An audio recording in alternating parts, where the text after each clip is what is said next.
Be ready. 3, 2, 1, start.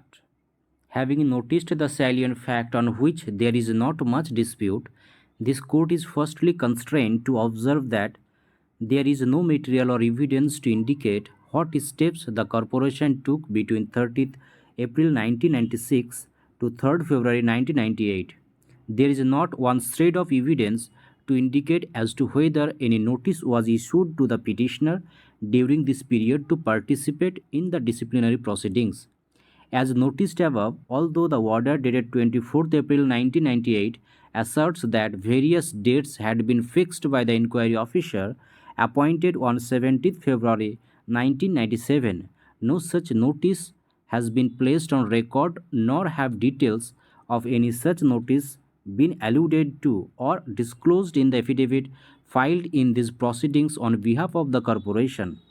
Even the order sheet, which stands appended along with the counter affidavit of the corporation, refers to dates which were fixed in 1996. On the above state of the record, the submission of the learned counsel for the petitioner that the disciplinary proceedings were revived only in 1998 after a long spell of unexplained silence and inaction appears to have force. On 17th February 1998, the corporation, although being fully aware of the pendency of the disciplinary proceedings, proceeded to pass an order holding that the petitioner would be treated to have retired from service with effect from 31st April 1998. If the petitioner was permitted to retire with effect from 31st January 1998, this court fails to comprehend what authority inhered in the corporation to proceed with or continue the disciplinary proceedings or to inflict any punishment upon the petitioner para. As noted above, no statutory provision, rule, or regulation prevalent in the corporation was referred to or relied upon to sustain the continuance of the disciplinary proceedings after the retirement of the petitioner on 31st January 1998. Once the petitioner had retired from service, no authority vested in the corporation to continue with the disciplinary proceedings which had been initiated against the petitioner.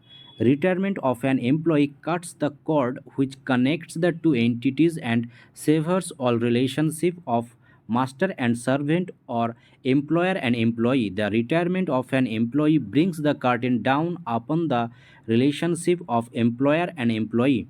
Once this event occurs, no further jurisdiction or authority vests in the employer to inflict any punishment upon the employee thereafter. Even otherwise, the following facts also need to be highlighted. Admittedly, the inquiry report was submitted on 19th February 1998. A reading of the said report, which stands appended as Annexure 14, clearly shows that the inquiry officer has not recorded his satisfaction in respect of the guilt of the petitioner on the basis of any material or evidence on record.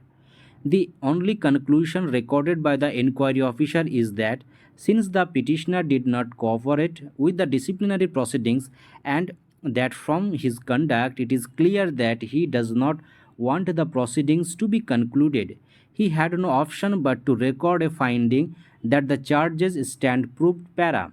It is trite law that even if disciplinary proceedings are continued and culminate ultimately ex parte, the inquiry officer is under a positive obligation to record his satisfaction with respect to the charges leveled against the delinquent employee with reference to the evidence based upon which the employer seeks to take action against the employee.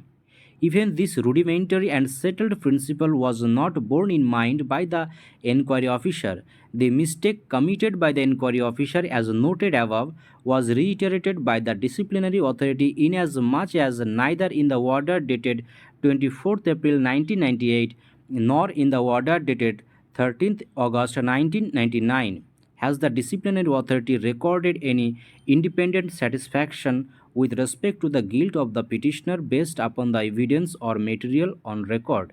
This, of course, subject to the caveat that the failure of the inquiry officer to record his conclusions on each charge is not a flaw which could perhaps have been cured by the disciplinary authority for the first time. Stop. Thank you.